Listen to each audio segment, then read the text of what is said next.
Boniface Garbo of Lechon. This place is known for their crisp, delicious, and juicy-licious lechon. Unsay naa sa dakbayan sa Talisay? Of course, ang kagumkum ug lamiang lechon. Welcome to the city of Talisay, the lechon capital of Cebu. Tilawi among lechon para kibaw mo kung sulit ba ang inyong gipiaran. Tanaw pa lang ni mudaan, magtubod na jud ang imong laway sa kahamis sa panit ug sa katagubtub ni ini.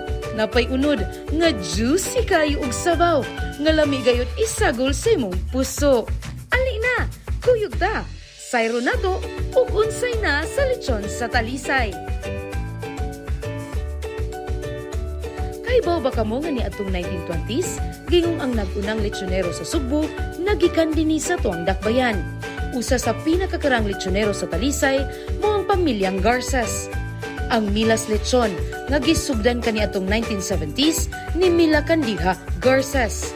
Ang among lechon nag-start sa panahon sa akong inahan ug sa akong apuhan. Ang sa akong apuhan si Maria Candia Abay. Ang 1960s iya ha. Before, di pa gina siya lechonan. Atong napay club diha sa Yarrow Beach. Yarrow Beach Resort diha. Nanay club diha niya. Magabiira to magtinda akong lola. Unya, the year 1970, diha na nagsugod nga naglechon na akong lola. 1972, ni boom sa akong mama, si Mila Garces. Sa gamay tindahan ug sa sikretong resipe niini, gikan sa pamilya, nagsugod tanan ang kasikat sa Milas Lechon. Sa akong pagdala sa lechon namo, kahibaw na gyud ko kaayo. Kay gikan sa pagkumpra, pagtimpla, ug pagtinda, ako amang gyud.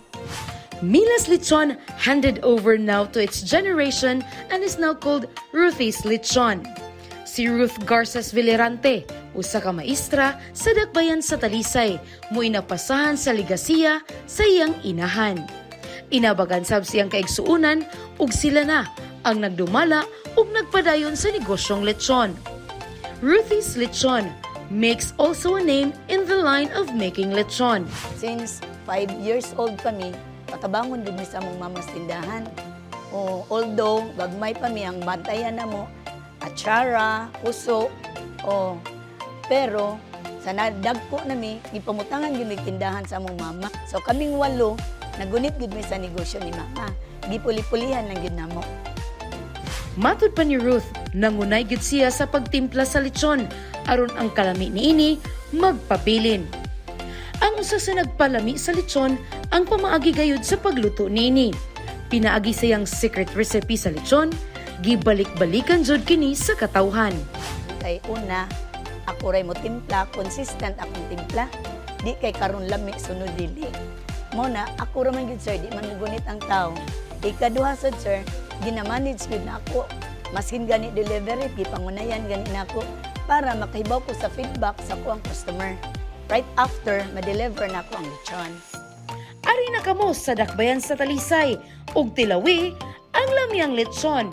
Adunay lechon dinhi sa Lechon Park sa poblasyon matag Sabado ug Domingo. Lahi ra gyud ang kalami sa lechon sa dakbayan sa Talisay. Makaingon gyud kag, kalami.